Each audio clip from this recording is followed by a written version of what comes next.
এমন হঠাৎ করে বজ্রপাতের মতন এসে পড়েছে আমাদের উপর, যেটার কোনো রকম প্রস্তুতি আমাদের কাছে ছিল না। তার মধ্যে আমাদের একটি হাসপাতাল কর্তৃপক্ষের অবহেলার কারণে, due to a long gap of communication in between the hospital's authority and the management, that means the ministry or the DG, আমাদের অনেকগুলি সন্তান অকালে হয়ে গেছে। আমি পার্সোনালি অত্যন্ত মর্মাহত, আমি খুব ব্যথিত হয়েছি আসলে ঘটনাটায়। এর আগে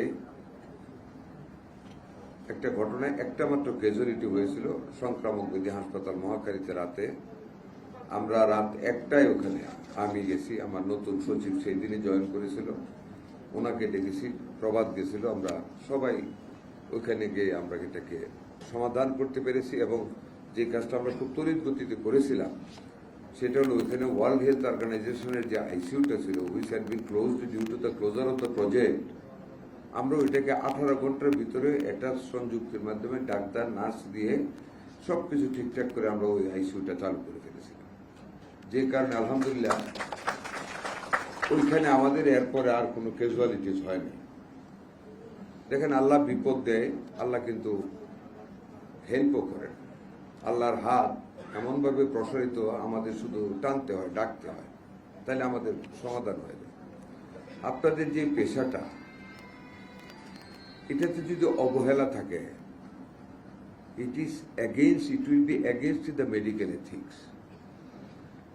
আপনারা যদি একবার চোখ বুঝে রাতে অন্ধকার ঘরে বুকটা উপরে দিয়ে আকাশের দিকে নিজেকে আকাশে উঠতেছেন ভাবেন, আরেকবার ভাবেন যে আপনারা খারাপ, আমার মনে হয় কোনো ডাক্তার তাহলে কাজে অবহেলা করে না। অবহেলা করেও না, কিন্তু আমি শুধু রিমাইন্ড করতেছি,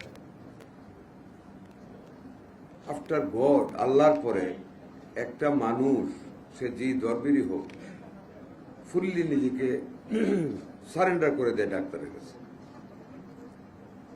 ডাক্তার যা বলে একটা রুগীকে, রুগী সেই কাজটাই কিন্তু করে, এনে আর কারো দিতেও কোনো কথা শোনে না।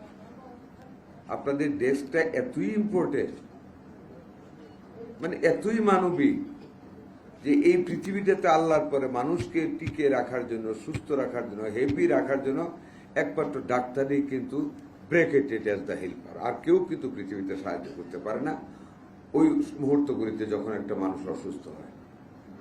একটু ঠান্ডা লাগলে কিন্তু আমরা যার যার পরিচিত ডাক্তারদের ফোন করি। কথাটা আমি এই জন্য বললাম,